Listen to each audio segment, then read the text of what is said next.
નરસિંહ મહેતા એને મીરાબાઈએ કાંઈ ઓછા ધમપછાડા કર્યા હતા? અને એવા ધમપછાડા કરી મૂક્યા હતા કે એને 52 વખત જુનાગઢની ધરતીએ આવી ને નરસિંહ મહેતાનું કામ કરવું પડે, એવા ધમપછાડા.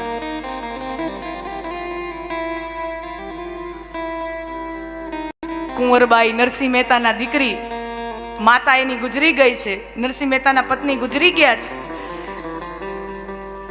અને કુંવરબાઈને ત્યાં સારા દિવસો શરૂ થયા, સગર્ભા થયા. અને આપણે ત્યાં એવું હોય ને, ખોળો ભરાય એટલે મા બાપને ત્યાંથી મોસાળું આવે, મામેરું લઈને આવે.